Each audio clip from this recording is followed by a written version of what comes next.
One war can fuel another. After the United States and Israel launched an operation that began on day one with the assassination of Iran's supreme leader, Donald Trump expressed surprise at the time at Tehran's decision to immediately draw in Gulf oil producers and disrupt global supplies. From the ensuing energy crisis, lots of losers, and arguably one big winner, Russia. What with Washington now suggesting it may ease its sanctions on oil, the Kremlin's war effort in Ukraine had been feeling the pinch. But now, even at a discount, it's finding buyers. This as the Trump administration again pushes for concessions from Kyiv, and the U.S. president's envoy meets with Russia's man from the Kremlin who's in Florida. We'll ask how Volodymyr Zelensky's offer of drone technology for Gulf states measures up to Vladimir Putin's offer of keeping crude oil flowing, how cash-strapped Europeans will react, and more broadly, at what point does a war of the U.S. and Israel's choosing spread so fast and wide that it becomes a world war? With alliances like NATO no longer a given, how to deal with the volatility and the danger. Today in the France 24 debate, at what point is it a world war? With us, former Deputy Assistant U.S. Secretary of Defense for European Policy, Jim Townsend. Jim, you're lording over us this Wednesday. Unfortunately, it's because due to a hip problem. Yes. It makes it more difficult to sit. It does. We wish you a speedy recovery. Thanks for making the effort and joining us. Thank you very much. Great being here. With us as well, Vera Grantseva, lecturer at the French Political Science Institute, Sciences Po. Good to see you. Me too. Hi. Bogdan Kostyuk is analyst at the Eastern Circles think tank. Welcome to the show. Glad to be here. Manlio Graziano, director of the Spikeman Center for Geopolitical Analysis. It's hot off the presses. Your latest book is How to Start a War, is it in Italian? How we go to war. How we go to war, Como si va in guerra. And it's published so far in Italian. So far. Okay. Reminder, by the way, you can always listen, that's right, listen and subscribe to the France 24 debate wherever podcasts are streamed. On day 12 of the war, the U.S. military warns of possible strikes on Iran's civilian ports along the Strait of Hormuz. It says it's taken out 12 mine-laying ships, Iran targeting commercial vessels like this Thai boat off the coast of Oman, as well as Dubai International Airport this Wednesday. Now, with the transit route for 1/5 of the planet's petroleum products nearly completely out of action, Russia, the nation that puts the plus in OPEC Plus, again, raising its hand earlier this week. This was the Russian president speaking Monday.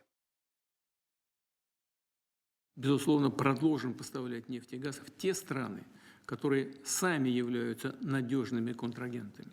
Имею в виду не только наших партнеров в Азиатско-Тихоокеанском регионе, но и в государствах Восточной Европе, таких как Словакия и Венгрия.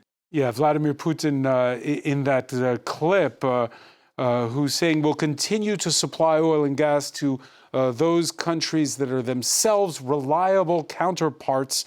I'm referring not only to our partners in the Asia-Pacific region, but also Eastern European countries, such as Slovakia and Hungary. Vera Grantseva, is Vladimir Putin been offered a lifeline thanks to this war in Iran?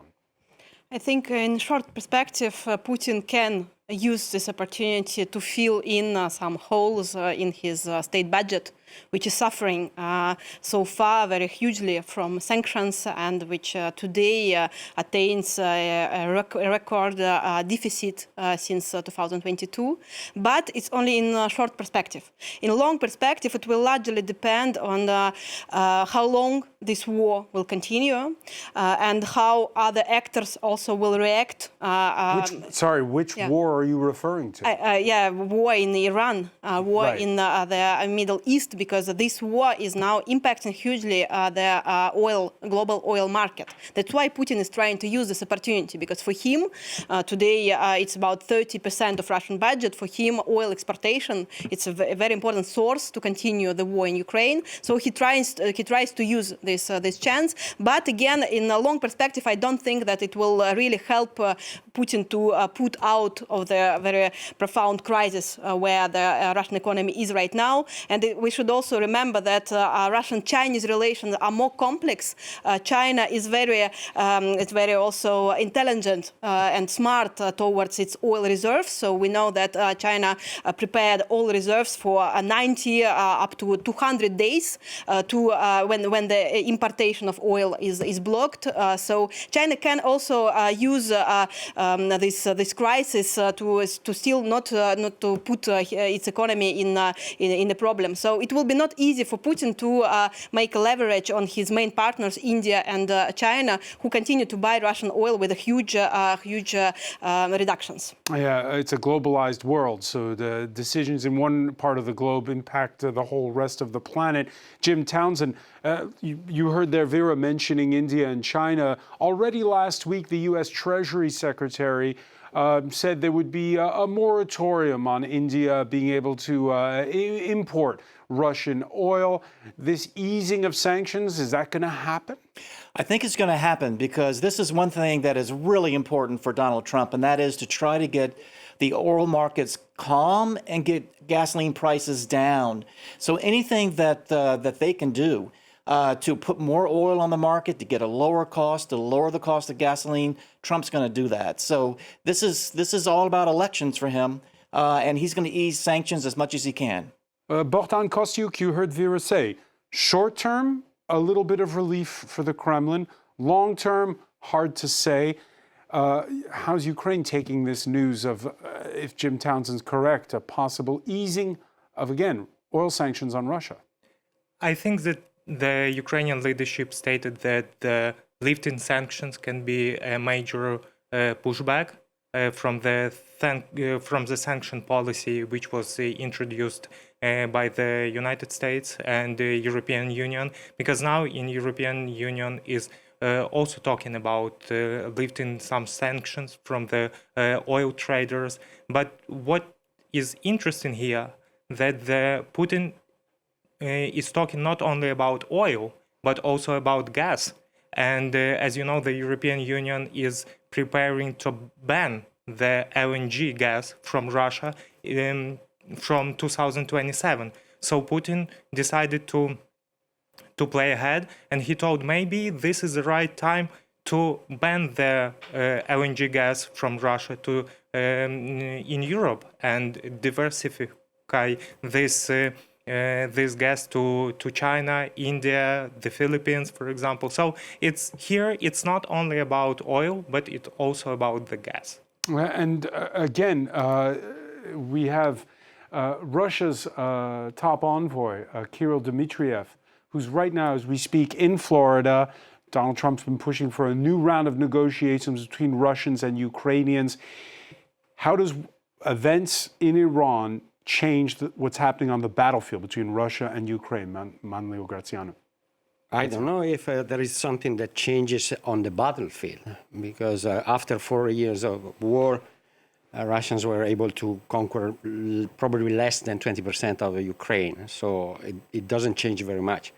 In political terms, yes, because if we wanted to imagine a strategy behind this war in Iran, which from the American point of view is very difficult to find, but if we want to imagine one strategy, it would be to corner Zelensky. And this is probably the best way to do it. Probably it was not the intended purpose, but now it can work this way, in the sense that not only about the price of oil and what we were talking about, because I agree with you on the fact that in any case, Russia lost this war, whatever it happens. Lost the war already? Lost the war. I said that 10 days after the beginning of the war in 2022, because a country like Russia that shows weapons and nuclear head. Does that mean Ukraine's won it? No. So both sides can lose. Yeah, exactly. It's not something particularly new in the history that both sides lose a war. But what Putin is losing for, is waiting for and hoping for, is that Trump gives him a hand to negotiate with Russia. And this is probably the best way to do it. Probably it was not the intended purpose, but now it can work this way, in the sense that not only about the price of oil and what we were talking about, because in any case, Russia lost this war, whatever it happens. to be able to tell his people then after 4 years of war, they won, whatever it is the result. But he needs, if Ukraine is obliged to surrender, Putin can say, we won this war. And why Ukraine would be obliged to surrender? Because I think that this idea of using the oil as political leverage is very popular among the public opinion in Europe, for sure. And so it can help all the...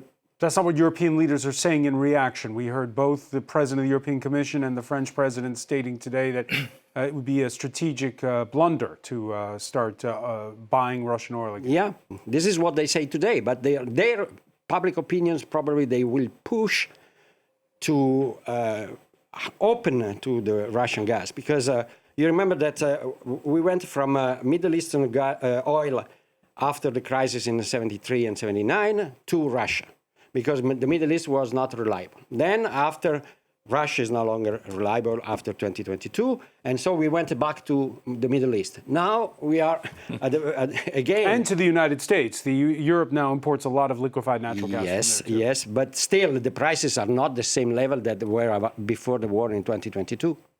The writing on the wall here, according to Manlio, so in other words, both sides can now lose as a result of what's happening in Iran. Yeah, it's a lose-lose war. This is I completely agree. It's crazy to start such a 19th style century war in the 21st century, kill people for nothing, to not advance in the territory as Putin did. At the same time, I think that we also all underestimate Ukraine's capability to resist. We can remember that during first days there were a lot of feelings that Ukraine will need to surrender, etc. But we see that today, Ukraine, 4 years past Ukraine is standing, Ukraine is able, and by the way, we talk a little bit, but Ukraine now is regaining some territories from Russia. Starting from January 2026, Ukraine gained 250 kilometers from a territory which is occupied by Russia. So it's I'm not saying that it will change completely how the war is going, but still it's demonstrated 4 years after the beginning of the war. Not only Russia cannot continue at the same rhythm as it started the war, but even Ukraine, with all problems which Ukraine has experienced, with its major ally who turned back to it, the United States, still it's able to resist and even attack Russia with missiles, what happened just a day ago. So it's not so easy, I think, and it's not necessarily Putin cannot okay. Even I can say that it cannot win this war, you see? But Manlio's point is that if it drags on, public opinion will be weighed down by the price at the pump. And that Russia's trump card is its oil and its natural gas. Ukraine has one too. The news of the past 24 hours, we've been focused on the Gulf, is Russia accusing the UK of abetting Ukraine in Tuesday's Storm Shadow missile strikes on a microelectronics factory that produced parts for the Russian military in Bryansk. That's over the border. The death toll has climbed to 7 there. Now, Ukraine needs the help of the West when it comes to missiles, but it's got drones. And now it's offering to ramp up the export of those drones that are made in Ukraine. Their country's president telling the New York Times that Kyiv is supplying the United States after a direct request that came last Thursday, it said, from the Pentagon. Volodymyr Zelensky's office is now stating that Ukraine's anti-drone teams are currently in Qatar, the Emirates, Saudi Arabia. At this point in time, Bogdan Kostyuk, we've talked about the Ukrainian drones, how they've impressed when you want to try to stop those Shaheds that are being used on the battlefield in Ukraine. How do drones, though, measure up to barrels of oil? Yeah, I mean, the technology is important, but the most important thing is actually the people who can use this technology, because it's not about only intercepting Shahed drones, for example, in Ukraine or in the Middle East, in Saudi Arabia, in Jordan. It's actually about detecting them and building a system in order to be effective. For example, the Gulf countries, they shoot 25,000-30,000 Shahed drones using the PAC-3 Patriot missiles. In Ukraine, we know it from the 2023-2024 that in order to be effective, in order to be this cost-effective fight, you need to make a cheap drone interceptor. So let me ask you the question that everyone's wondering about, Bohdan, because I know that at Eastern Circles you work specifically on this issue. Yeah. The Gulf states, which have been hitting back with their missile defense systems, when do they run out compared to these cheap Shahed drones? I mean, for the last week, they used 800 these missiles, and Ukraine was supplied during the whole period of the war, some kind 700, something like that. So they're using this. So 1 week more than in 4 years for Ukraine. Exactly. So this is very cost ineffective. So Ukraine has. And what happens when they run out? So that's why they need actually the Ukrainian technology, and they need the Ukrainian expertise. And what is interesting that Ukraine is actually suggested the United States in August 2025 to sign the deal about the drone interceptors. It was in August 2025, but as the media outlets reported, at that time, at that period of time, Pentagon is actually decided not to proceed with this deal.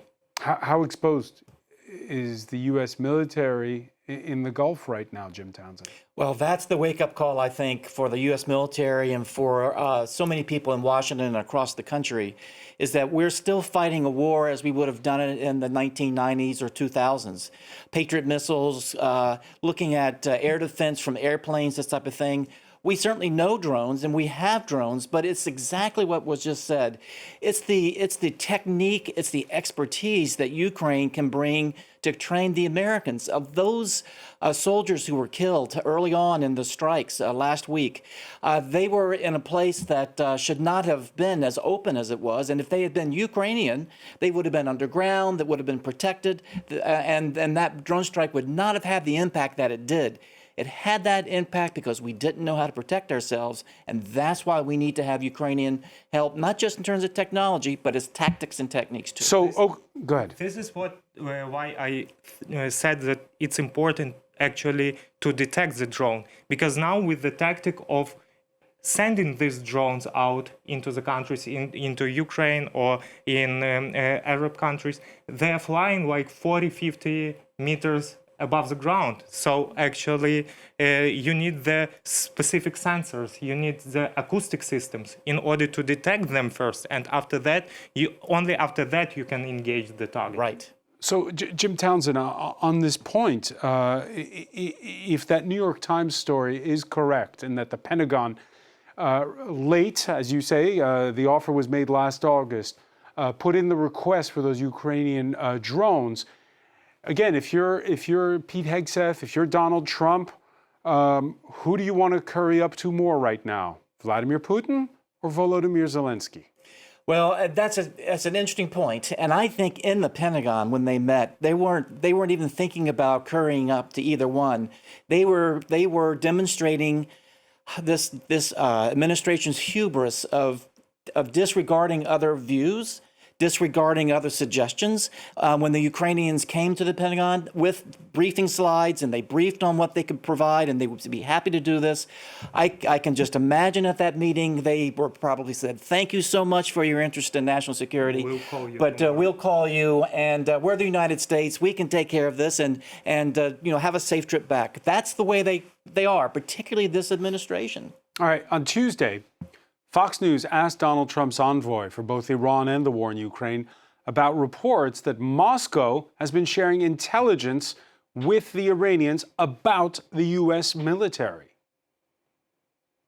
Well, I'm not an intel officer, so I can't tell you. I can tell you that yesterday on the call with the president, the Russians said that they have not been sharing. That's what they said. So, we can take them at their word, but they did say that. And yesterday morning, independently, Jared and I had a call with Ushakov, who reiterated the same. So that's a better question for the Intel people, but let's hope that they're not sharing. You're shaking your head, Jim Townsend. Why is that? Oh, I've heard that over and over again, and it still shocks me every time. In general, in this business, you don't take anybody's word. I mean, as wonderful as that is, as much as you want to shake their hand and say that in this business, you trust but verify. And so just in a general sense, that is absolutely wrong. But in particular, in this case, why would Putin not be doing that? We're providing to Ukraine targeting data. We're providing them missiles. We're doing these things. Why would Putin say, well, I won't do that against Iran because I like you, Trump? Of course he's doing this. They're talking about intel right now. I would imagine there must be missiles right behind that. Why, we were talking about how many missiles does Iran have? There's been shooting off a lot. I would imagine those stocks are going to be filled by Russia or China to keep Iran in the fight. That's my guess. Can Russia do that? Is it now Russia that's going to supply Iran that's been supplying Russia up to now? For now, yeah, we have some, I think, credible information that Russia would supply the intelligence with Iran, and exactly it's a minimum what Putin can do to support its ally and also to support its image worldwide. Because if we take a look on all allies of Putin, starting from Bashar al-Assad, then Maduro in Venezuela, so it did not end up well for them, and it also ruined this image of Putin, who is a leader of global South and is capable to act in different parts of the world. So today, Iran is also facing a real challenge of following the Ayatollah regime, which is a very close ally of Putin. So he needs to act, he needs to do something. So he cannot supply a lot of resources. He is stuck in the war in Ukraine, but intelligence sharing is something very possible. And by the way, American sources confirm this information. And just a little remark, I think for Putin, it's such a joy and such a pleasure to have such naive counterparts in the US who would say that surely I believe you, dear Vladimir, surely you don't share because you are our greatest ally, etc. So for him as a KGB agent, it's such a joy and such a chance also to have such incompetent people who today are leading American diplomacy. So, Vera, the Russians stayed out of it after October 7th. They stayed out of it when their ally in Syria, Bashar al-Assad, fell. Are you stating that they're already deeply involved in what's going on right now in the war between Israel and the US on the one hand and Iran on the other? I'm stating that they're involved at the point that they can't be involved, taking account the shortages in their resources, which are consumed today by the war in Ukraine. I think that Putin just cannot help more than that to Iran. He doesn't have enough of resources. But sharing intelligence, surely he can do it. And surely it goes against American interests. So basically, Putin contributed to the deaths of American soldiers in American bases. So yeah, it's a maximum which he can do. All right, we talked at the outset about the spread of war. Iran and its proxies drawing in the entire region since February the 28th. Here we can show you a map of where strikes have happened since that in those 12 days. Let me ask you, Manlio Graziano, is it a world war already? No, I don't think so. I don't think so because it is a world war when China intervenes, and China doesn't, for sure. I mean, we get used to surprises, bad surprises, because Russia... Because listening to Vera here, we have 1.5 superpowers involved already. Which is the half? The half is Russia. A little 1 foot in, 1 foot out. Maybe much less than a half. Okay. Much less, yeah, I agree. All right. I've never said that it was a cover. All right.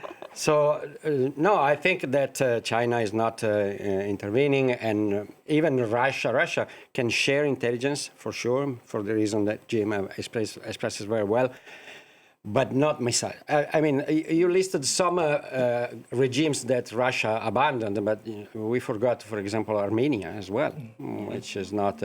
So Russia doesn't give, I mean, probably it does, but it doesn't give weapons to Iran because it needs on the Ukrainian front.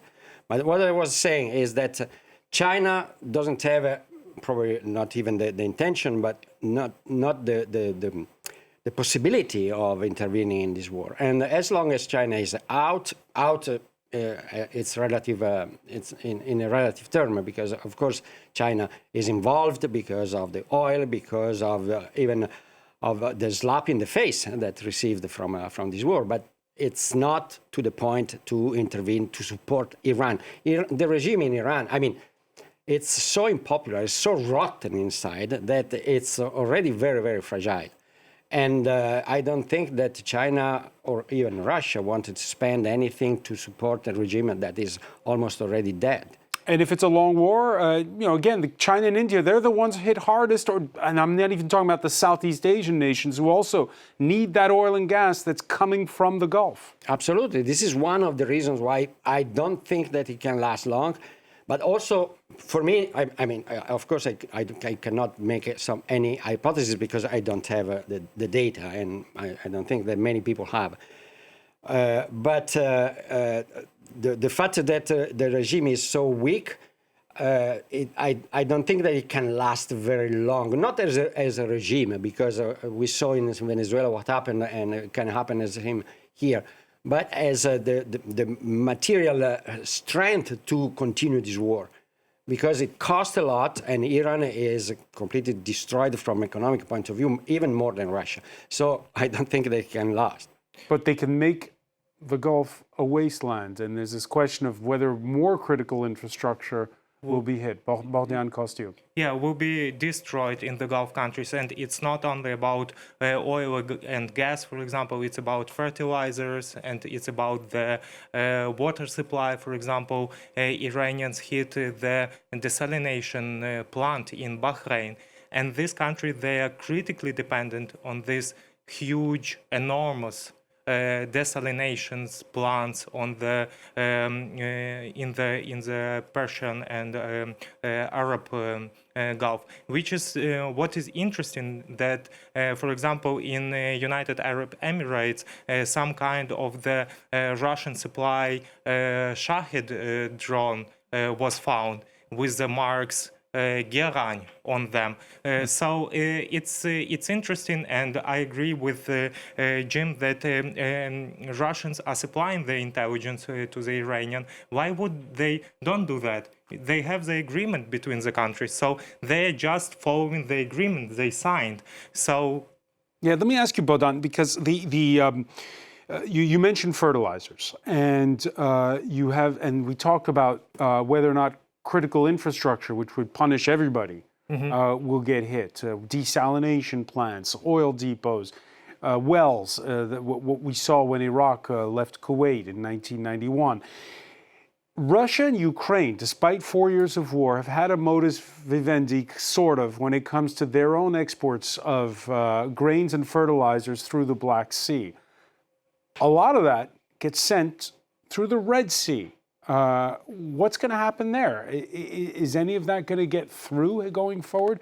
What's the disruption as far as that goes? Yeah, Red Sea is a very important lifeline, but almost all the fertilizers, they're made from natural gas. And where is the natural gas? It's in the Gulf from the other side, in the Arabian Gulf. But going back to the Red Sea, it's for example, the largest Danish cargo company. They terminated almost all their ships going through the Red Sea because they're afraid of Houthis, which are based in Yemen, and they are the proxy so far force. Have not struck. Yeah, not in the last 12 days. You're waiting for the other shoe to drop. I think that Houthis being very careful about going into the war on the side of Iran, and they have a little bit a different ideology there. So they focused on their own war with the government. So for now they're not actively involved, as for example Israeli went to south of Lebanon to get down Hezbollah. Now, as G7 leaders were meeting earlier this day, Europe showing what it can do. The HMS Dragon on Tuesday set sail from Portsmouth for the Eastern Mediterranean. This British warship, more than a week after the UK's base in Cyprus was targeted by a drone. In the interim, we've had a host of European nations that have sent warships of their own: France, Germany, Greece, Italy, the Netherlands, Spain. Jim Townsend, humor us a little here. What can European ships do when it comes to the Suez Canal, the Strait of Hormuz, the Red Sea, when it comes to trying to keep those vital livelihoods going? Well, one place that we really need them, and I'm so glad to hear all those countries that you discussed, is if we're going to start dealing with escorting tankers through the Straits and into the Persian Gulf, we're going to need every ship we can get, because the U.S. has a large Navy, but we're spread very thin now, particularly if the Houthis begin to cause trouble. And so having French ships, having the British ships, Germans, others helping us not just do the escorts, but also sweeping mines. Also dealing with pot shots that the Republican Guard might take at ships coming through the Straits. There's a lot of mayhem that the Iranians can do that are going to send oil prices out the roof, and that's not good for anybody, particularly Donald Trump. And so the U.S. Navy should welcome those ships coming in. The point is, we should have thought about that earlier, that this potential could have happened. And if we were going to, before we went to Iran, we should have gone to all the naval allies and said, look, if this goes bad and we have a problem with mines and this type of thing in the Gulf, we might need your help. And gone along and made this part of a process to bring everyone along. And we didn't do that. So now it's very difficult for us to go to nations that we have mocked, like the UK, and others, and now we ask them to send ships to help us out. And so the France's lone aircraft carrier was in maneuvers in the North Sea, in the Arctic. It's now in the Eastern Mediterranean. The Charles de Gaulle, is that performative, or what can an aircraft carrier do? An aircraft carrier can help provide air defense in that part of the Mediterranean, if that's where it stays. We know missiles have gone into Turkey, and that were shot down over Gaziantep. And so there's all kinds of problems that could crop up in that area dealing with whether it's drones or dealing with missiles. And having those French aircraft up there can be helpful. So there's a home for the Charles de Gaulle there, but there's also one over there near the Persian Gulf as well, if we need air cover and a U.S. carrier is doing something else. We're going to have to get these navies together and coordinated so we can answer exactly your question: where can they best be served in terms of their capabilities? Do you see the Pentagon going cap in hand and asking its NATO allies, can you please take a ship, make it sail around Africa? And I have been in a situation during the global war on terror when Don Rumsfeld was mocking countries about their capabilities, and I was sent a week later to go ask him to send troops into Afghanistan. So I've seen us have to do the cap in hand when the politicians haven't thought through what they were saying to allies in terms of that we might need them a few weeks later, a few months later. And I've seen this mistake being made by this administration. They're not thinking ahead about when you need friends. And this is an example. All right. And it should be pointed out that when they do come cap in hand, it should be a good sales pitch, because even Trump whisperers are taking fright. Take Italy's Giorgia Meloni, the only European leader invited to his inauguration last year. She spoke earlier before the Italian Senate. Threats are becoming increasingly terrifying, and unilateral interventions outside the confines of international law are multiplying, including the American and Israeli intervention against the Iranian regime. An intervention in which, let me say right away to avoid any misunderstanding, Italy is not taking part and does not intend to take part in. Is Giorgia Meloni, Spain's socialist Prime Minister Pedro Sanchez's new BFF when it comes to this conflict? We will see. Of course, Meloni cannot say anything different. You cannot send Italian troops in this war. It cannot be. But Italy's home to U.S. bases, right? Yeah, it's not the only country in Europe. Of course, they are very important. Let's take Turkey, for example, is another country that has, and the reaction of Turkey is slightly different from the Italian reaction. In general, what I see, and it's also about the deployment of naval forces of different countries, is the fact that they go there but without a plan. That's the thing. You said that the United States entered the war without a plan, and they don't see what can happen forward because they don't have any idea. But the Europeans are more or less in the same situation, in the sense that when the war started, there were very different reactions, but only Sanchez and a little bit Starmer, and after that he went to ask for forgiveness for his hubris. But the other Europeans are coming around to Sanchez's view now. Even we heard Friedrich Merz on Tuesday now using language that was very similar to what you heard from Meloni. They did the same thing with Venezuela. They started saying, "Oh, that's a good idea to kidnap a dictator because it was a ugly dictator." But if you start this way, of course, the United States administration feel emboldened because they say, okay, I don't have opposition from this side. And already before, they didn't consider Europe as an actor of international relations. And after Venezuela and after this attack, they consider it less and less.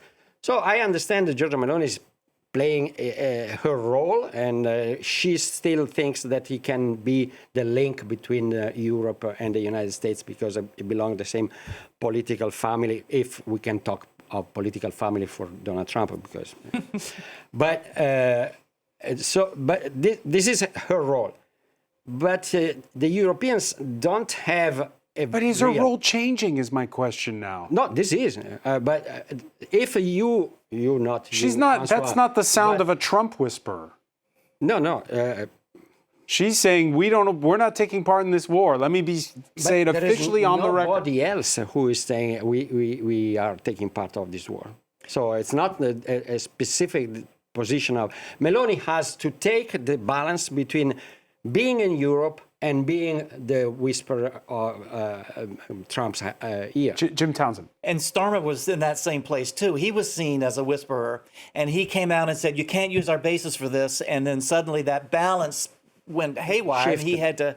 But I think an important point to make, too, is that these nations that are sending forces down there, they're not doing it to participate in the attack. They're there to guard their interests and to help evacuate their people and to try to show the people at home that they, the UK or Italy or whoever, they have interests there and business interests of Italians or British interests. And there's a recognition by the government of that, and that the government's role is to protect those interests. And so those ships are there to show the flag, not because they want to take part in the attack, but to show the people at home, we understand that our interests are being impacted here, and we're here to protect it. And by the way, after that statement before the Senate, Giorgia Meloni taking part in a virtual G7 leaders call. So she got to make her case directly. We don't know what was said behind closed doors to Donald Trump. We did hear from Emmanuel Macron after the G7 announced that they endorsed the International Energy Agency's recommendation of a release of a record 400 million barrels of strategic reserves of oil. That release, which calmed markets up to a point, the price of oil still up slightly this Wednesday. The French president, who firmly rejected the buy Russia instead option. We also agreed at this G7 that the situation in no way justifies lifting the existing sanctions against Russia, which must remain in place. This situation should not, of course, diminish our focus on Ukraine, our support for Ukraine, or the clarity we have regarding sanctions against Russia. Vera Grantsev, I'm still haunted by what Manlio said earlier in the conversation about how if the war wears on, you may not hear Macron making that kind of statement. Did you agree with him on that? About sanctions, about how let's not go back to Russian oil. Yeah, I think that we had already this debate back in 2022 when everybody also saw that Russia was the only and the best and the cheapest supply of oil and gas to Europe. And since that, we saw that Europe could find solutions to bypass Russia and to still, by the way, strike a balance in terms of budgets of countries. So there was no major financial crisis since that, except two countries. We know Hungary and Slovakia, which keep insisting just they did not even try to diversify their oil and gas importations. But there was a solution beyond Russian supply. So I think Europe will continue to ban Russian oil and gas and to ignore it. Why? Because we know that this gas and Russian gas and oil will sponsor the war which Putin has been waging not only against Ukraine but also against Europe in general. So it's not in the interest of Europe to support Putin's war against itself. So yeah, I think that Europe will stand by this position, and the Hungary and Slovakia will need to also gradually find other solutions for their economies. All right, very quickly, let's go around the room. I hope for this as well. But for example, if you check the data about who is buying the Russian LNG, it will be the European Union countries. More than 50% of the Russian LNG. Yes. But they're buying from the international consortium, where the French and the European parts, which don't pay, by the way, monies to Russian budget. So it's not Russian gas per se. No, I just wanted to add something about what Macron said, because I can also think that Macron thinks and is persuaded that he is this way. Problem is that in France, the two major parties in France are pro-Russians. And in my opinion, probably they don't show it, but they are very happy about what is going on because they think that this is the moment. The leadership of the far-right national rally, but its voters are not in favor. Polls show it. We will see. We will see. We are in 2026. Next year, 2027, you know what happens. By the way, there's municipal elections this weekend. We haven't even had time to talk about it yet because of what is going on in the Gulf, around the world. I want to thank you, Manu Graziano. I want to thank as well Vera Grantseva, Jim Townsend, Bogdan Kostyuk. Thank you for being with us here in the France 24 debate.